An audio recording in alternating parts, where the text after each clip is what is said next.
কি কি বললে তুমি বৌমা? আরুষির শ্বশুরবাড়ির লোকজন যেন আমাদের মতো হয়? কেন বৌমা, আমি তোমার কি ক্ষতি করেছি? সবেমাত্র মেয়েটার এনগেজমেন্ট হয়েছে, মেয়েটা দিব্যি হাসি খুশি আছে, কেনাকাটাগুলো সারছে একে একে। তোমার বুঝি সেটা সহ্য হচ্ছে না? তাই আমার একমাত্র মেয়েটাকে অভিশাপ দিচ্ছ? অভিশাপ? কেন মা, এমনটা বলছেন কেন? আপনাদের পরিবার কি আমার জীবনে অভিশাপ হয়ে এসেছে? আপনারাই তো হাসি মুখে বলেন আপনাদের মতো আদব কায়দাযুক্ত বাড়িতে বিয়ে হয়েছিল বলে নাকি আমি বর্তে গেছি। তাহলে আজ হঠাৎ এই কথা কেন, যখন আমি এতই সুখী এ সংসারে এসে? তাহলে তো আমি চাইবই আমার প্রাণপ্রিয় ননদিনী তার সংসারে এমনি হাসি খুশি থাকুক। আমি কি কিছু ভুল বললাম মা? শাশুড়ি মা কোনো উত্তর দিলেন না, বিরক্ত মুখে গজ গজ করতে করতে নিজের ঘরের দিকে চলে গেলেন।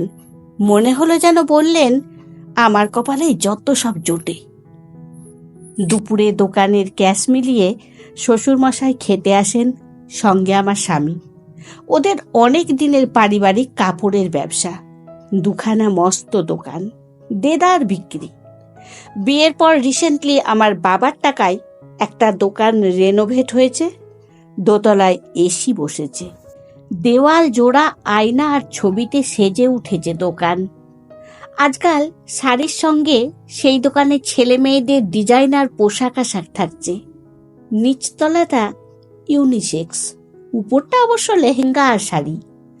এত শাড়ি খদ্দেরদের জন্য বোঝা হয়ে যায়, কোনটা ফেলে কোনটা নেবে। মার্বেলের মেঝে এমন চকচকে, মনে হয় যেন মাছি বসলে পিছলে যাবে। আমি অবশ্য কখনো দেখিনি। আমায় নিয়ে যাবে এত সময় কার? যদিও বাড়িতে সব সময় ড্রাইভার আর গাড়ি মজুত, কিন্তু সেটা কাজের লোকেদের জন্য। আমার মতো নিষ্কর্মার গাড়ি চেপে কি কাজ? তাই আমি শুধু দোকানের ছবি দেখেছি আর কল্যাণের মুখে শুনেছি। কল্যাণের যখন মুড ভালো থাকে তখন অনেক অনেক কথা বলে, আর মুড খারাপ থাকলে থাকছে কথা। দিনের পর দিন মেঝের উজ্জ্বলতা বাড়ছে, আমার চেহারা হয়েছে মলিন। সারা দিনে টুকরো ফাইফরমাস খেটেই আমার দিন কেটে যায়। কল্যাণকে বাবার ভারী পছন্দ হয়েছিল পুজোর বাজার করতে এসে। পিসিদের একের পর এক শাড়ি দেখিয়েছিল কল্যাণ, কোনো রকম বিরক্ত না হয়ে। দেখে শুনে বাবা বড্ড খুশি হয়েছিল। খোঁজ খবর নিতেই জানতে পেরেছিল কল্যাণী এই দোকানের ভবিষ্যৎ মালিক। অবাক হয়েছিল মালিকের ছেলের এত ধৈর্য দেখে। আমায় বলেছিল, বিয়ে করবি, ছেলেটা খুব ভালো, ভীষণ ধৈর্যশীল, জীবনে অনেক উন্নতি করবে।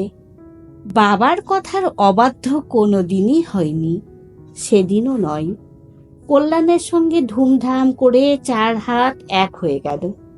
কল্যাণের ব্যবসায়ী সত্তায় মুগ্ধ বাবা দোকানও সাজিয়ে দিল নতুন করে।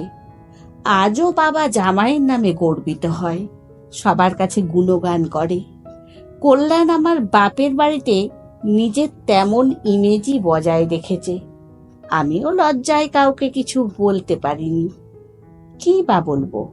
শরীরের আঘাত চোখে দেখা যায়, কিন্তু মনের আঘাত সে চোখে পড়ে কার?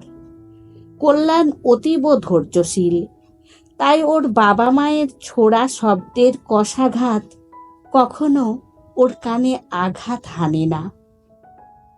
আমার হৃদয়ের নিঃশব্দ রক্তক্ষরণ চোখেও পড়ে না। আগে বলতাম, আজকাল ছেড়ে দিয়েছি। অনুভূতি শূন্য রোবটের সঙ্গে কথা বলে কি লাভ? 2-1 বার অবশ্য প্রতিবাদ করেছিলাম। সেদিন বুঝেছিলাম কল্যাণ রোবট নয়, আমার মতোই রক্ত মাংসে গড়া মানুষ। সে দরকারে রোবট হয়ে যায়। দুপুরে খাওয়া দাওয়ার পর শ্বশুরমশাইয়ের বিচার সভায় আমার ডাক পড়ল। দেখলাম ননদিনী বাদে সবাই উপস্থিত। জলদগম্ভীর সুরে শ্বশুরমশাই বললেন, তুমি রিনাকে কি বলেছ বৌমা? আমাদের বাড়িতে এসে তুমি সুখী নও? আমরা তোমাকে অত্যাচার করি? কিসের অভাব রয়েছে তোমার? শাড়ি গয়না সবই তো থরে থরে, আর কি চাও? বাবার সঙ্গে তাল মিলিয়ে বলে উঠল কল্যাণ, কেউ যদি স্বেচ্ছায় অসুখী হতে চায় বাবা, তাকে সুখী করার ক্ষমতা জগতে কারোরই নেই। আমায় বলো তো মালতী, কখনো কি সুখী হতে চেয়েছ? চাওনি। হাসি মুখে বললাম, কখন বলেছি এখানে আমি সুখী নই? মাকে জিজ্ঞেস করো তো। দুজোড়া দৃষ্টি পলকে শাশুড়ি মার দিকে ঘুরে গেল। বিপদ বুঝে ততক্ষণে মুখটা কাচুমাচু করে নিয়েছেন তিনি।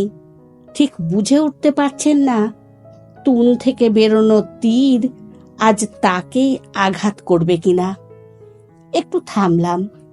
আমি শুধু বলেছিলাম, আয়ুষীর শ্বশুরবাড়িও যেন আমার মতোই হয়, এই আশীর্বাদ করি। দুরন্ত আগুন পলকে নির্বাপিত, নির্বাক মুখগুলো যেন ভাষা খুঁজে ফিরছে। দৃষ্টি নত মাটির দিকে। ধীর পায়ে নিজের ঘরে চলে এলাম। কে জানে আর কোনো দিন ওরা আয়নার দিকে চোখ তুলে তাকাতে পারবে কিনা। লেখিকা অনিন্দিতা, কণ্ঠে সোনালী।